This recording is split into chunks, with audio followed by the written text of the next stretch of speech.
16 fictional movie characters get put into random brackets, and we decide who survives movie combat. Number 1 seed, Terminator, taking on the 16th seed, Lieutenant Nikolai Rodchenko. Get us started. Now, you got the Terminator. What's an interesting fact about the Terminator to start us off? Okay, so the Terminator, he was actually, James Cameron was the director and co-writer of the original Terminator. And so that idea was actually born out of a dream that he had while in Rome and was writing another movie called Piranha 2. And he absolutely hated this movie. Sounds bad. Right, it sounds fucking terrible. But yeah, he had a fever, and so he went to bed that night, and he had a dream about this solid chrome torso that come out of the floor and started crawling towards him. Okay, yeah. And that was the whole basis for the Terminator movie. He immediately woke up and started formulating a whole plot about how a robot assassin was sent back to the past to kill the mother of the child that was supposed to be the savior of mankind. Yeah. And this is obviously the Terminator is more well known, I would think, than Nikolai Rodchenko, who is Red Scorpion. Right. I mean, I'm an older guy, and I had to ask you, who the fuck is Nikolai Rodchenko? Hey, listen, I watched him on VHS. I wore it out. Did he die in Ukraine or something? I love this guy. Here? So Terminator, obviously, let's strengths and weaknesses, right? Strength is, obviously he's a bullet sponge. Oh yeah, he can absorb massive amounts of damage. Strength is beyond what any human can do. Data-wise, he can compute. He's super fast. He's a supercomputer. He can analyze about any scenario super fast. Weaknesses, obviously, I guess, molten. High amounts of heat. Right. Yeah. So, high amounts of heat will melt him. and the way we do this show is similar to The Condemned. Let's put all these guys on an island, and we'll discuss what would happen. So, these two guys on an island, and Rodchenko was a Soviet operative sent to an African country, and he's helping the government fight an anti-communist rebel movement. Now, if you watch the clips or watch the movies, this is very, very cookie-cutter stuff. He can take on guys 5-on-1 who are pointing weapons at him. I mean, he is a badass, except for, I guess, the one time he did get tied up, and he had to think his way out of that. But, of course, he got out of that situation. So it's a 1980s film. It really is. I mean, yeah, ripped badass. Nothing supernatural about him. It's just he's a badass. Right. So we're talking about Rodchenko, who is Dolph Lundgren. Yeah. 1980s Dolph Lundgren. Yes. Who's super ripped and a badass. There's nothing wrong with that. Nothing wrong with that. I honestly think he might be able to fight one-on-one with Terminator. I mean, just hand-to-hand combat. Just off of what's available, right? If there's weapons available, then maybe he would have a better chance. But if you're just on an island, it is hand-to-hand combat. That's why we got to use our imaginations a little bit. Right. So typically, okay, so we'll say like because Terminator's a bullet sponge, but if you don't have any bullets, right, no bullets. I mean, you're gonna have to use sticks or stones. Right. So Rodchenko may be a little more resilient in that sense of trying to figure out what works. Whereas Terminator, what did Terminator always do? He just marched forward. On the other hand, punching a bunch of metal a bunch of times will eventually catch up to you, right? I don't know. I mean, we're talking about the same guy who played Ivan Drago in Rocky. Oh well, we can't. No, come on now. We're just. I mean, this guy has fists of steel, obviously. Yeah, but we can't be talking about PSI on Rodchenko and stuff like that. Man. You know, I mean, you just can't. Because then you could go into all of Arnold's other characters. Maybe one day. Maybe one day we'll have all of Schwarzenegger's characters take on all of Dolph Lundgren's characters, and we'll have a battle royale. And we'll see what the fuck happens. I like that. I like that. I don't know. I don't see. Let's give them weapons out on the island. Whatever, that's fine. What kind of weapons? Oh, AKs, double-sided dildos, knives, clubs, bats. Okay, Terminator wins all of those. Double-sided dildos, I would say both of them win. They do both win. Well, okay, Dolph Lundgren wins at that point. Terminator doesn't have an asshole. Are we sure? We see him naked a lot, but we don't see his asshole. I mean, do you see an asshole in there? I haven't. No, he didn't turn around and spread or anything. Have we consulted Brazzers? No, but when I went and rented it, I didn't go through like the beaded extra area of the store to get it, so maybe I didn't see that version or whatever. You know, right? So I mean, I'm thinking I give the edge of Terminator on this. I agree. Just got too much going for him, not being human. Very true. So the winner is the 1 seed, Terminator. We move on to the 8 seed, Luke Devereaux taking on the 9 seed, John Spartan. Okay, so Luke Devereaux started out as a Vietnam veteran, tired of the war and wanting to go home. As a Unisol, codenamed GR-44, he is a mindless, cold, efficient killer. He broke free of Army control, and he displayed considerable confusion and curiosity about the world. So he's obviously confused after he went from a normal person to a universal soldier. He begins to regain his sense of humanity and shows a range of emotions the longer he goes. He is essentially a broken man, part human, part Unisol, so, robot. He is weary and confused. His psychological testing portrays him as a man both desiring escape from and haunted by a past he barely remembers. So little ate up in the head, right? But he has skill in hand-to-hand combat, and he's proficient with weapons. Who would have thought in the 80s or 90s, in an action film, someone would be so proficient in weapons and hand-to-hand combat? You never saw it. Except for every movie. Right. He's resilient. He's capable of physical feats far beyond the capability of the strongest human, and he can withstand considerable physical punishment. And what sets him apart is his latent human qualities. He has more intelligence and self-sufficiency than a normal robot. So there you go. There you have it. He's kind of like the average a human robot. He's a human robot. He's a human robot. And so with John Spartan, obviously he is the protagonist of the 1996 movie Demolition Man. And so he was charged after going after the crime lord, Simon Phoenix. They called him Demolition Man because everywhere he went, destruction followed. That's pretty cool. Yeah, nothing stopped him from capturing who he had to capture. If he had to blow up half a city to get the guy, then that's usually what resulted.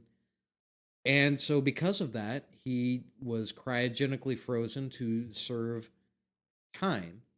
And then something happened. Simon Phoenix was captured. He was cryogenically frozen. Simon Phoenix released early for some reason. Somebody hacked it, released him. Very similar to G.I. Joe movies later on. Right. Just not frozen, but... Right. Now, you fast forward, I think the year I think they were like bathing in semen or something. Yes. I think the year is like 2036 at this point, and we're in a semi-utopian society. Right, that's not going to happen. Yeah, you don't cuss, and you get fined if you cuss. Right? So it's a very, very different society, very peaceful, guns are outlawed, all that kind of stuff. And Simon Phoenix is released, and so in order to catch an old school criminal, you kind of have to have an old school cop. And that was the idea behind the movie. It's Sylvester Stallone. He is good at hand-to-hand combat. He's good with weapons. He's proficient with weapons. Yeah, proficient with a lot of different stuff. What about his sex game? Yeah, is it strong, weak? Yeah. What? I like that. Oh, yeah, to add to... Yeah, you're stuck on an island with another guy trying to beat your ass. How's your sex game? Pretty good. God damn, you're strong. You want to fuck? These two guys are similar, right? What's setting these two apart? Very similar. I mean, you got Wesley Snipes versus Sylvester Stallone, That's in your movie, though. I mean... Right, in the movie, yeah. So very similar guys. In this instance, it's Van Damme, Luke Devereaux versus John Spartan, who's Sylvester Stallone. Man, Universal Soldier versus John Spartan the cop. A robot, but he's fighting against it. The longer he goes, he wants to be more human. Right. You know what I mean? So he's not all there. Right. He's fighting against himself a little bit. Yes, because But a robot is amoral. Yeah. Right? And John Spartan is somewhat wholly moral. But I mean, good at hand-to-hand combat, proficient at weapons. I don't think to the extent that Luke Devereaux is. Right. That's where I'm going. Are we going Luke Devereaux? I think I'm leaning Luke Devereaux here. It is close, though. It is close. They're both badasses. But, I mean, you put the little, you got some robot in you. You know what I mean? Yeah, that's hard to fight. Sets up an interesting second-round match because we got number 8, Luke Devereaux, moving on. Next up, the 4 seed, RoboCop, takes on the 13th seed, Kurt Sloan. All right, so RoboCop, we all know RoboCop. It's iconic. Now, remember RoboCop, he was a normal cop. He got killed by a gang, and then they had this initiative to turn him into a robot cop, right? Right. So, I will say this, though. With RoboCop, he's not the strongest out there because he has programming. So, I mean, in the movie, he's tried to kill people, and his programming has stopped him. Yeah, his main directives. Yeah. Right. So, I mean, he's not... Is he stronger than people? Yes, he's stronger than the average human, right? But, I mean, he's not some crazy over-the-top killing machine. He's not the Terminator. Well, because of the level that they gave him, I mean, now he's half robot. Well, he's a robot with a human brain. Yeah. He doesn't have to use as much lethal force to stop bad guys. He has my hairline. He likes baby food. Fucking drunk. RoboCop, he does have a few tricks. He obviously killed the guy with like his data thing that comes out of his the big spike, his hand, or whatever. Right? So I mean, if things get rough, but RoboCop gets his ass beat a lot. He does. Am I making a case against RoboCop the whole fucking time? Basically, I don't know. I don't think so. But Kurt Sloan, he's from Kickboxer. He's Jean-Claude Van Damme. There's not a whole lot on him. I mean, obviously, he's a Muay Thai kickboxer. Right. And that's about it. Is he a badass? Yes. Is he, Right. So what we did is we found a few kind of interesting facts about the movie Kickboxer. We're going to go over that real quick because inevitably we know what's going to happen at the end of these facts. True. There's just not enough going on. Now, with the plot line of Kickboxer, Kurt Sloan was actually in the corner for his brother, who happened to be a United States Army Special Forces operative, who was a United States kickboxing champion, got invited to a tournament over in Thailand, and he gets his ass kicked by this Muay Thai kickboxer named Tong Po. So Kurt Sloan decides that he's going to train and fight in the tournament to avenge his brother. Right? Long story short, he overcomes the odds, learns to kickbox, and defeats Tong Po even, in the finals of this kickboxing tournament. What's really, really interesting is whenever you look back at the film, Tong Po is credited as portraying himself in the movie, but that's not even true. His name was actually Michael Quissy. And what's even more interesting is that Michael Quishy and Jean-Claude Van Damme, who portrays Kurt Sloan in the movie, were actually childhood friends and trained at the same Shotokan dojo in Brussels. Isn't that crazy? That's fucking. And he helped him out on the set. Right? Yeah, he was his trainer on the set of the movie. That is cool. That is pretty wild. And it wasn't Van Damme that was supposed to be originally in it, right? No. As a matter of fact, it was supposed to be Chuck Norris. Chuck Norris actually tried to buy the rights to the movie, and he got denied. And so they cast Jean-Claude Van Damme, and the rest is history. I guess it worked out pretty well. I mean, you think back on it, Chuck Norris. When was this? 1989? Whenever Kickboxer come out? I can't remember. I mean, anyway, Chuck Norris was still a huge. He was the man, yeah. He was huge in acting at the time. So even putting him in this movie probably still would have been pretty big. It'd have been cool. I don't know. Jean-Claude Van Damme was he's got his accent. He's a little bit better built. I think it makes more sense with Van Damme. I think so too. He was a little more flashy with his moves. Yeah. Norris looks like the everyday USA karate kid instructor. Yeah. Very, very rigid on his katas and shit like that. He was pretty good back in the 70s with Bruce Lee. But he would kick you through so many empty boxes, you wouldn't know what to fucking do. Oh, my God. Who do we have winning this? I mean, you can't. Listen, man. I love Muay Thai. I studied it a lot of part of my life. It's great. It's RoboCop. I mean, if there's any weapons at all, we're done. Yeah. We're done. Yeah. How do you disarm a robot? I don't know. So, moving on has to be the 4-seed RoboCop. I agree with that. Finally, we get to number 5, Bruce Lee taking on number 12, Rambo. And this is the most interesting one. This is our last one. We'll go over the second half of the first round on another podcast. But this is the most interesting one. Where do we start here? Bruce Lee, a lot of people have... He's a very debatable guy because some people think he is the next coming of martial arts Jesus, and some people think he's a little bit of a fraud. Now, Wing Chun... I think anyone that knows Wing Chun is probably not the first thing you should put your child into if he's actually going to be defending himself. We all know that there's a little bit better martial arts out there. So we'll start with that. I'm one that don't believe in the Bruce Lee hype. So you're going to have to really convince me here. I think it's all kind of bullshit on his end. Could he do anything nowadays?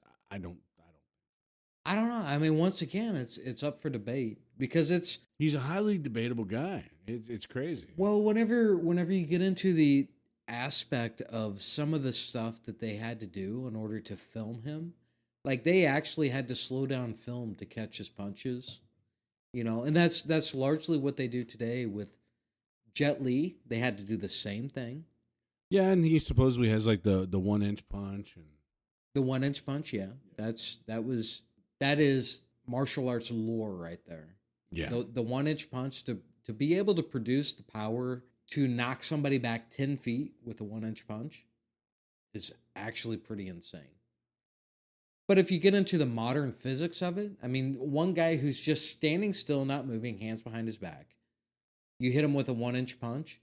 I mean, if you generate the normal power of just a regular boxer, which on average, a heavyweight boxer can produce, 1,500 PSI? That's nasty. I mean, that's enough to kill a person. 1-inch punch with a professional boxer that's trained to do a 1-inch punch could probably do the same. Or you fall before that. You might. I mean, they just may knock you flat on your ass. Which goes to show these people had enough time to keep their feet behind them before they fell over. Maybe. Again, this is all debatable stuff. Right. It's all debatable. But I mean, obviously, Bruce Lee was ahead of his time when it comes to martial arts. There's a lot of traditionalists that will debate that, stating that their version of martial arts. This is something that's gone on in China for thousands of years. Yeah. My version of martial arts, Crouching Tiger, is way better than your hidden dragon. Right. The idea of Wing Chun versus the crane. It's this has gone on immemorial. But obviously, Bruce Lee kind of separated themselves by coming to the US, doing martial arts movies in a time whenever it was highly controversial. There was a lot of people that didn't want a whole lot of Chinamen doing movies over here. Chuck Norris was big. American martial arts was growing at the time. But now they're doing movies about the guy that actually trained Bruce Lee. Ip Man, Danny. Yeah, Ip Man. Ip Man. Yeah. Danny something. I can't remember his last name. Tanner. Danny Tanner From Full House. From Full House. Hell of a martial artist. Hell of a martial artist. How he died, I have no idea. Bruce Lee, Wing Chun. It is a very deadly martial arts. Got trained by arguably one of the best in the world at the time, Ip Man. And he's going up against Rambo, another Sylvester Stallone character. What's the pros and cons of Rambo? So Rambo, he's a Vietnam War vet. And I think a lot of this has to come down to, when we thought of this idea, we thought of The Condemned. I don't know how many people watched it, but it's a Steve Austin movie where a bunch of killers or a bunch of unruly people get put on an island, and then they kind of have to fight for their life off the island. Yeah, they have to fight for their freedom. Last one survives gets their freedom. Now, like I said, this is all kind of made up for us. This is just content. This is just us having fun back and forth. Is there weapons? Is there not? I don't know. Is there? That would come down to a lot of this. If you're on an island with Rambo, a guy that Vietnam, he is going to wait you out. He's going to have masterful planning. And if there is weapons, goddamn, Bruce Lee's nunchucks aren't going to hold up against weapons. You get what I mean? But is there on this island? It's up to you. Is there? This is easy call. This is Rambo all the way. He's used to the environment. Now, granted, if it was hand to hand, obviously, a lot of scenes with Rambo is him knifing people. Obviously, he can pack a punch. Obviously, since it's the late 80s, early 90s movies, he's proficient in hand-to-hand combat, and he's proficient with weapons, because that's just how everyone was, obviously.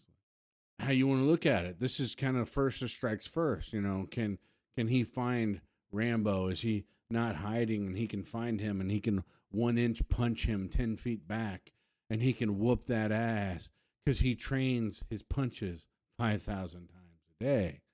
True. Can he do this? He's in phenomenal shape. Let's analyze this. So you're on an island all by yourself. Yeah. Bruce Lee, who can kill 9/10 of the population of the earth with his bare hands. And you have Rambo, who has been trained and is resilient to deal with the environment. So you have Bruce Lee that's roaming through the forest, but at any time, here comes this fucking stick that just jumps out from behind a tree and sticks you right in the gut and kills you. Now, Bruce Lee always has a sixth sense in all of his movies about something that's coming. That's true for every action movie. They always know that there's something on the other side of the door, or the tree, or the foliage. Bruce Lee was 5'8". Taller than me. Ip Man was 5'4". Probably still taller than me. Just not giving yourself any credit. When you put your heels on and you go out at night, you're taller than those guys. Yeah, I'm 5'4.5", even with 6-inch heels. So not big boys here. No. Stallone 5'10", not a big boy. But I mean, the lore behind Ip Man, 5'4", and still whooped everybody with that Wing Chun. That's pretty nasty. I mean, Bruce Lee, they had to slow down film to catch his punches. He was so fucking fast. You never saw it coming. What are we doing here? Bullets you don't see coming either. Bullets you don't see coming, but Rambo doesn't have bullets. He's on an island. What's Rambo doing here? Is he like fortifying his defenses? I would think because it's an island, I would hope that he would hide, figure out a way to do this thing. He's going to be a little more analytical. Can you sneak up on Bruce Lee? They're trained to have a third eye. They sense things. The brown eye. Yes. You can't poke him in a brown eye without him wanting it. He'll know it. Yeah. Who do we have here? I mean, I don't know. This is such a wacky fight because I think Rambo can set some shit up for Bruce Lee. But is Bruce Lee going to walk into the trap? Is this our first Trump coin here? We may have to Trump coin this. Let's Trump coin this. We have a Trump coin because I think this is too close to call, so we're not going to call it. Let's go to the Trump coin. Okay. We flipped the Trump coin, and the winner moving on is the 5 seed, Bruce Lee.